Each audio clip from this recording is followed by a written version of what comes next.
Bonjour à tous, aujourd'hui on va voir comment gagner plus de Tao et ça commence déjà par ne pas en perdre. Et on va parler de l'attaque MEV, l'attaque sandwich, comment s'en protéger sur BitTensor aussi ça existe. On en a beaucoup parlé sur la partie EVM, mais sachez qu'il y a énormément de bots qui traînent et qui scannent vos transactions pour savoir si c'est intéressant de vous sandwicher, donc acheter juste avant vous et revendre juste après vous pour profiter de l'augmentation du prix et du coup vous faire perdre le temps que votre transaction passe. Vous avez perdu de l'argent, ils ont récupéré de l'argent sur votre dos. On a un exemple juste ici que je viens de regarder, mais il y en a énormément. Là, j'ai sélectionné juste les transactions sur chute. On est donc le premier subnet.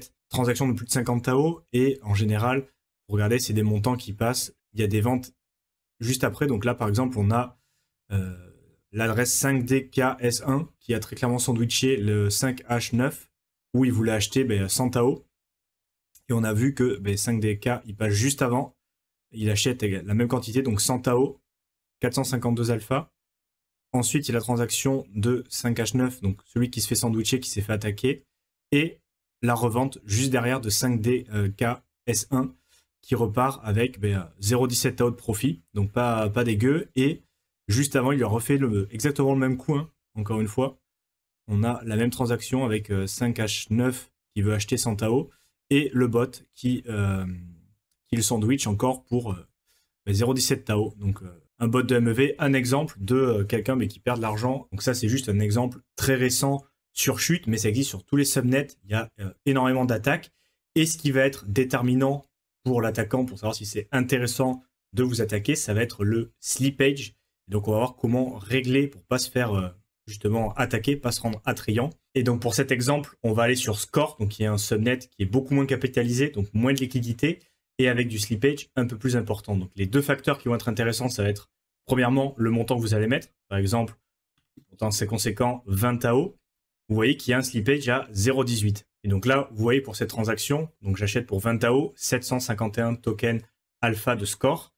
On nous annonce un slippage à 0,18 en théorie, mais sachez que si vous ne cliquez pas sur le petit engrenage, bon là vous avez votre validateur, mais vous avez surtout le slippage maximum qui est à 0,5, donc qui est quand même plus élevé, qui est 0,32 points plus élevé que ce que vous avez prévu, donc déjà ça peut être intéressant. Et vous n'avez pas sélectionné la tolérance à la MEV, donc ce que vous pouvez faire en fonction de ce que vous voulez mettre. Donc là on a un slippage à 0,18, et donc on va pouvoir se protéger en mettant par exemple 0,19 et une tolérance à la MEV à 0,05. Donc là, pour l'exemple, si on avait mis un slippage de 0,25 avec une tolérance à 0,05, ça veut dire que le slippage réel maximum est de 0,3 et non de 0,5%. Donc, ça rend moins intéressant une attaque MEV parce que du coup, le prix peut moins fluctuer entre le début et la fin de la transaction. Et donc, clairement, beaucoup moins de chances de se faire attaquer. Et comme ça, clique sur Done. Et ça nous permet de laisser une petite marge de manœuvre pour le slippage, on passe le swap, mais en ne rendant pas pour autant attrayant un bot, une attaque de bot MEV. Et comme ça, on évite de se faire attaquer. Donc surtout pour les gros montants, mais comme les frais de transaction sont très faibles sur Tao, c'est assez facile. Et même des petits montants, ça peut être attrayant pour un bot de vous attaquer. Donc voilà, maintenant vous savez comment vous protéger. Mettez un slippage max qui soit là, un poil plus haut que ce qu'on vous annonce sur la plateforme et réglez la tolérance MEV. Bon, en général, 0,05, c'est pas mal, mais vous pouvez être encore plus conservateur avec le 0,025.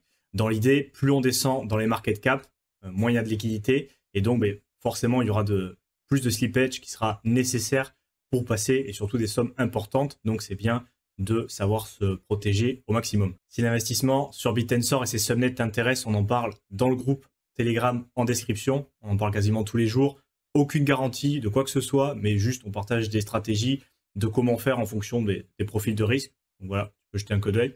Et à très bientôt sinon pour une prochaine vidéo sur la chaîne. Salut à tous.